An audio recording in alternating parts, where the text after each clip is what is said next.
Hello friends, कैसे हो आप लोग। स्मार्ट स्टडी यूट्यूब प्लेटफॉर्म पर मैं हूँ रोमा। लास्ट डे हमने चार्जिंग ऑफ कैपेसिटर को डिस्कस किया था कि टी इंस्टेंट पर किसी भी कैपेसिटर के अक्रॉस वोल्टेज कितना होगा, करंट कितना होगा और उस पर चार्ज कितना होगा। उसमें हमने एक टर्म देखा था लैम्डा, जिसे मैंने टाइम कांस्टेंट बताया था। तो आज हम उस टाइम कांस्टेंट के बारे में जानेंगे।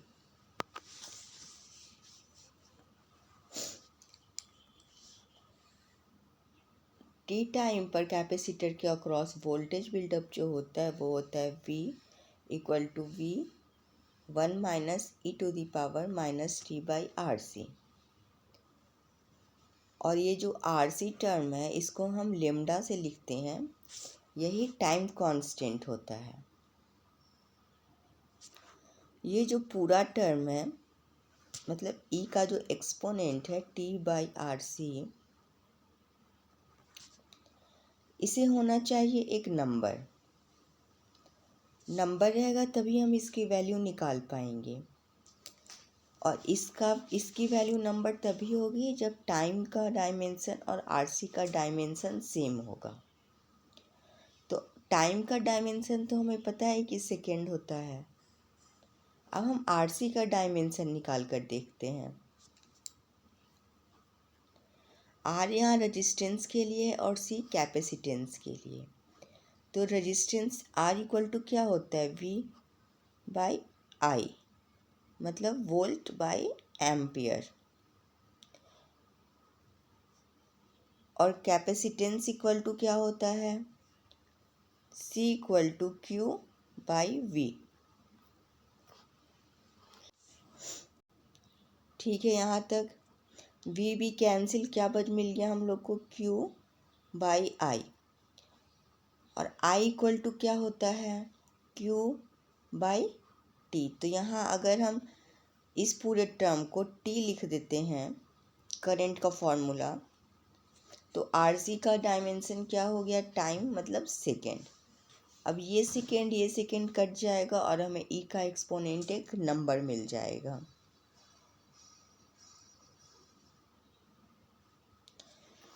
तो इसलिए ये जो टर्म RC है इसे हम टाइम कांस्टेंट कहेंगे और इसकी यूनिट होगी सेकेंड। ये जो टाइम कांस्टेंट है ये चार्जिंग और डिस्चार्जिंग टाइम दोनों को अफेक्ट करता है। इसे हम लैम्डा से भी डिनोट कर सकते हैं, कैपिटल T से डिनोट कर सकते हैं या फिर टाउ से डिनोट कर सकते हैं।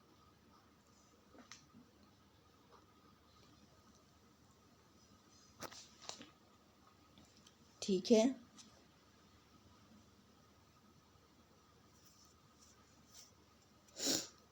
अब देखते हैं कि हम टाइम कांस्टेंट को डिफाइन कैसे करेंगे।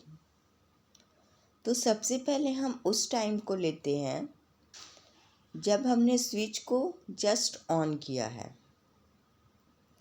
तो जैसे ही स्विच को हम ऑन करते हैं कैपेसिटर के अक्रॉस वोल्टेज कितना होगा, 0। तो उस 0 को हम यहाँ पुट कर देते हैं तो हमें क्या मिल जाएगा, V इक्वल टू CR/dV/dt।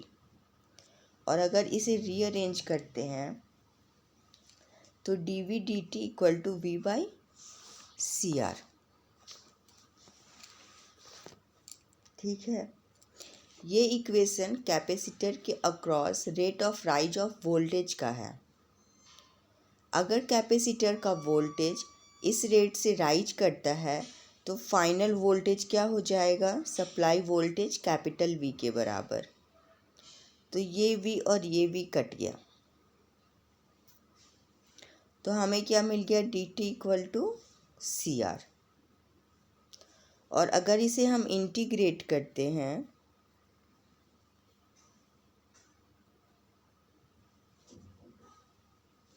तो क्या हो जाएगा, T इक्वल टू RC। यही T क्या है, लेमडा, मतलब लेमडा की वैल्यू कितनी आ गई, टाइम कांस्टेंट की वैल्यू आर इंटू सी। मतलब वो टाइम कांस्टेंट वो टाइम है जिसमें कैपेसिटर का वोल्टेज जीरो से राइज करके फाइनल वैल्यू तक पहुंच जाता है।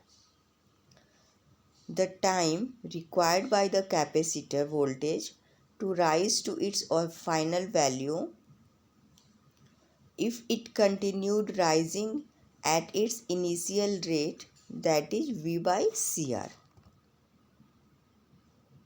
ठीक है, अब देखते हैं टी टाइम इंटरवल पर टाइम कांस्टेंट को कैसे डिफाइन करेंगे।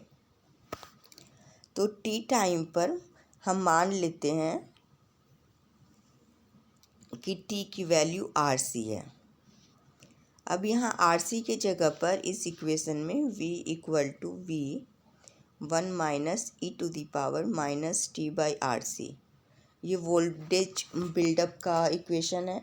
इसमें आर सी के जगह पर हमने टी लिख दिया, तो हमें कैपेसिटर के अक्रॉस आर सी टाइम पर वोल्टेज कितना मिल गया, 0.632 volt.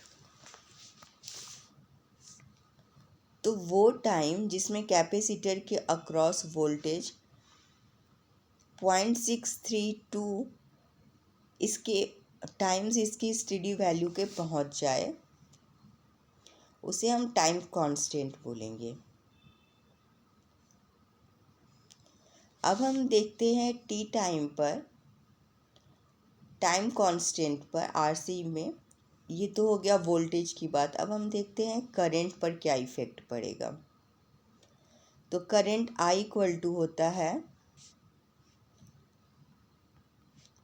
I max E to the power minus T by R C, और आर सी इक्वल टू अगर हम लोग टी रखते हैं तो ये टर्म 1 हो जाएगा, तो ये हो जाएगा 0.37 आई एम।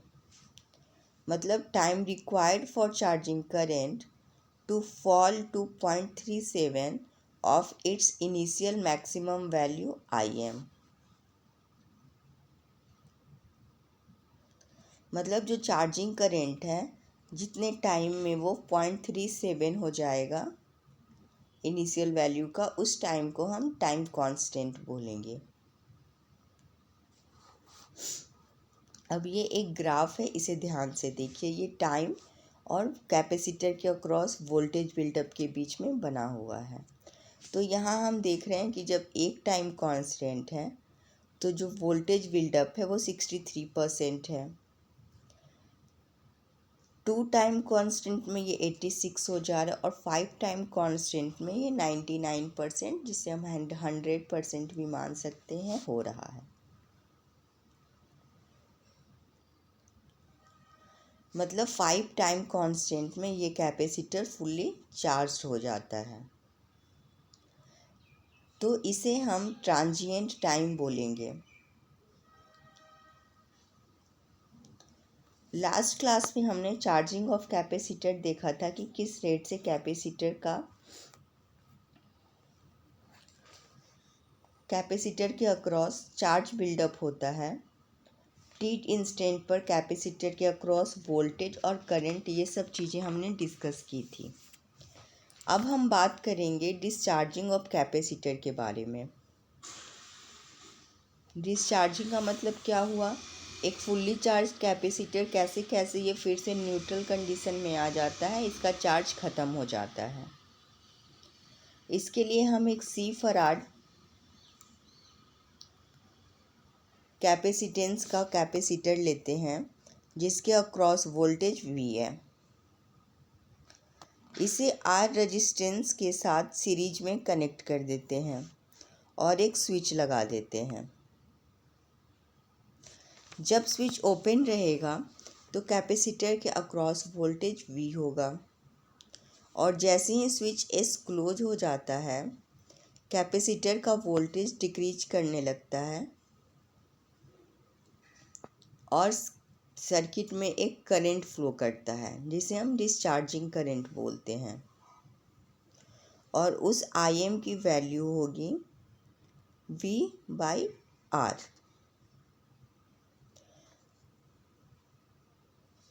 ये Im की वैल्यू धीरे धीरे राइज करती है और फिर लास्ट में जाकर 0 हो जाती है जैसे ही कैपेसिटर का चार्ज ख़त्म हो जाता है।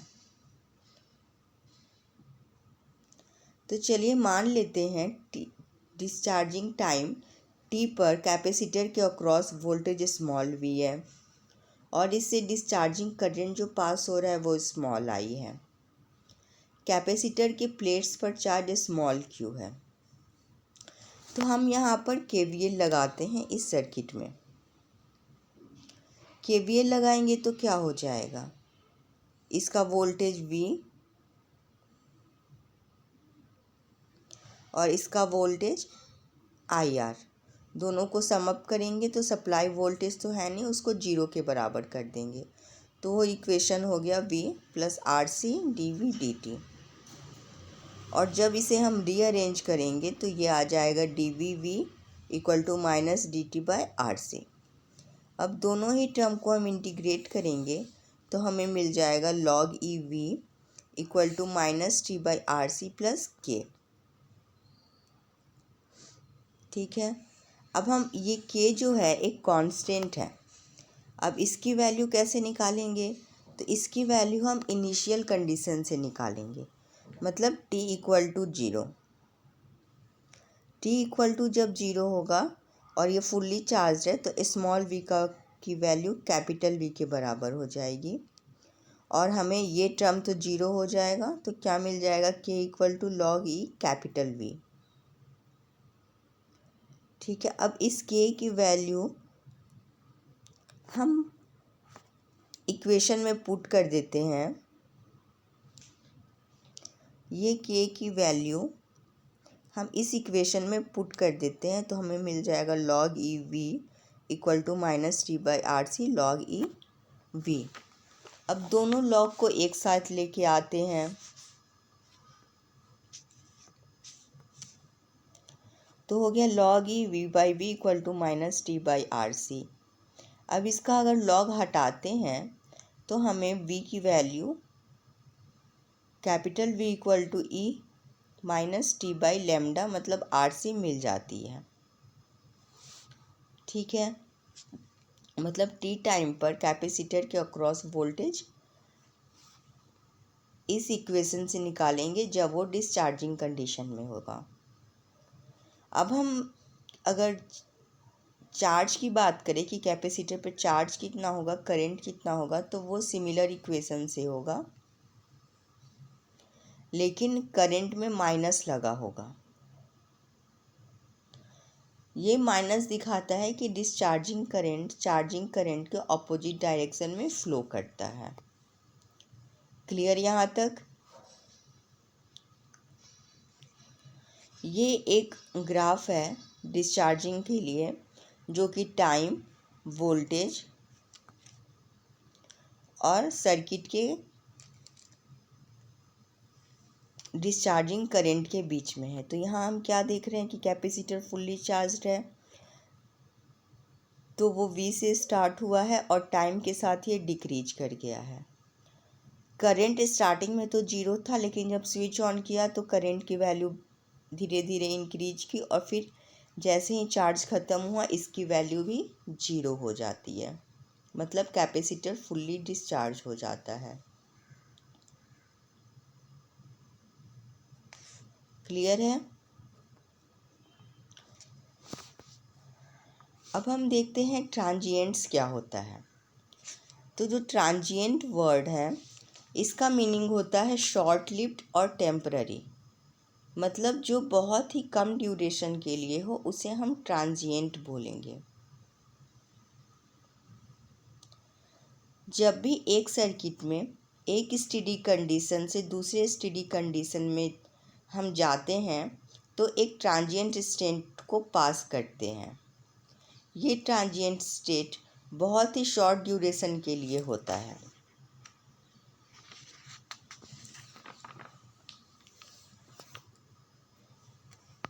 ठीक है, तो जब भी डीसी वोल्टेज सोर्स को हम आरसी नेटवर्क से कनेक्ट करते हैं तो चार्जिंग करंट फ्लो होने लगता है और कैपेसिटर धीरे धीरे चार्ज होने लगता है, और जैसे ही उसका वोल्टेज कैपिटल वी मतलब सप्लाई के बराबर होता है, वो चार्ज करना लेना बंद कर देता है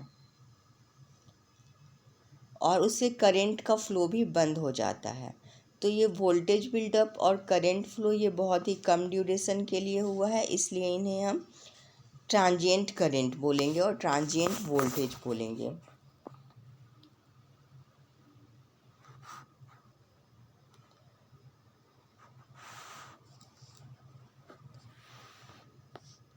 ठीक है, तो ट्रांजिएंट वोल्टेज का ये इक्वेशन होता है V C equal to capital V minus V naught E to the power minus T by lambda. Lambda equal to होता है आर सी, जो कि टाइम कांस्टेंट है। अब हम देखते हैं चार्जिंग के टाइम ट्रांजिएंट कंडीशन क्या होती है। तो ये इक्वेशन तो अभी हमने देखा था, V C equal to V minus V naught E to the power minus T by lambda. ठीक है, तो इनिशियली इसका वोल्टेज कैपेसिटर के अक्रॉस जीरो होता है, तो हमने जीरो पुट कर दिया, तो हमें वी सी का वैल्यू मिल गया V one minus E to the power minus T by lambda. और इसे अगर रीअरेंज करें तो ये आ जाएगा V minus V C equal to V E to the power minus T by tau. और एक इक्वेशन हमने ये भी देखा था, v minus V C equal to I R. अब अगर ये इक्वेशन और इस इक्वेशन को हम मैच करते हैं तो ये दोनों टर्म इक्वल है, मतलब ये टर्म इस टर्म के बराबर हो जाएगा। तो यहाँ हमने I R equal to V E to the power minus T by lambda लिख दिया, और आई इक्वल टू कर दिया V by R E to the power minus T by lambda.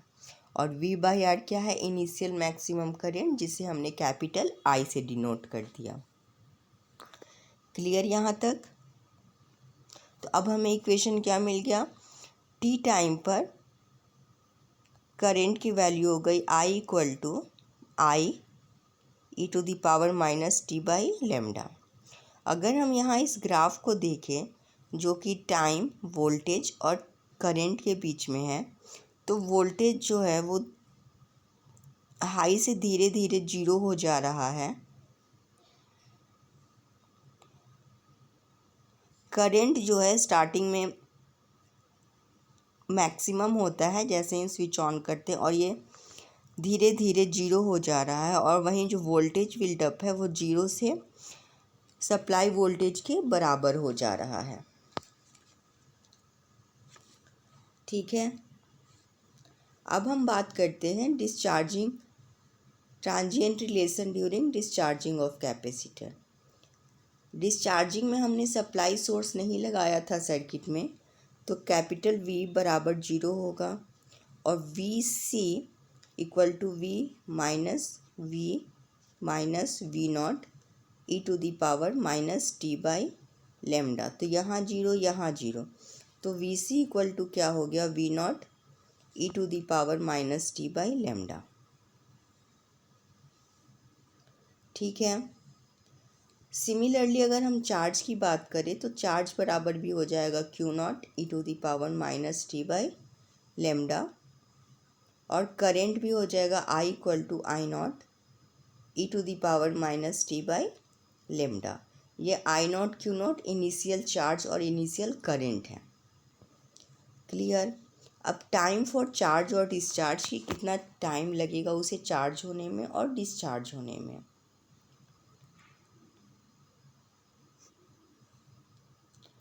तो इसे पता करने के लिए सबसे पहले तो हमने ये इक्वेशन लिख दिया, v minus V C equal to V minus V naught E to the power minus T by lambda. और ये v माइनस वी नॉट को जब हम इधर ले आते हैं तो हमें मिल गया e to the power minus T by lambda. अब दोनों ही साइड हम नेचुरल लॉग ले लेते हैं, तो हमें मिल जाएगा time equal to lambda log E capital V minus V naught by capital V minus V C. ये जो टाइम है ये चार्जिंग और डिस्चार्जिंग दोनों ही केस में कैपेसिटर पर अप्लाई होगा। ठीक है, तो चार्जिंग के टाइम अगर हम देखें तो वोल्टेज तो जीरो होता है कैपेसिटर का, इनिशियल वोल्टेज। तो वी नॉट की जगह हमने जीरो पुट कर दिया, तो इक्वेशन हमें क्या मिल गया, lambda log E capital V by V minus V C. Similarly अगर हम डिस्चार्जिंग का टाइम देखें तो डिस्चार्जिंग के टाइम में हमने सप्लाई वोल्टेज जीरो किया था, तो सप्लाई वोल्टेज कैपिटल वी अगर हम जीरो कर देते हैं तो हमें मिल जाएगा lambda log e V naught by V C. तो ये इक्वेशन मिल गया। तो अब हमें ये भी पता चल गया कि कितने टाइम में कोई भी कैपेसिटर चार्ज होगा और डिस्चार्ज होगा। तो कैपेसिटर चैप्टर हम लोग का फिनिश हो गया। यहाँ तक उम्मीद है आप लोगों को सारा टॉपिक समझ में आया होगा, क्लियर होगा। अगर किसी भी टॉपिक में आपको प्रॉब्लम है तो आप मुझे कमेंट करके बता सकते हो। नेक्स्ट डे हम न्यू टॉपिक पढ़ेंगे। तब तक के लिए have a nice day and bye bye.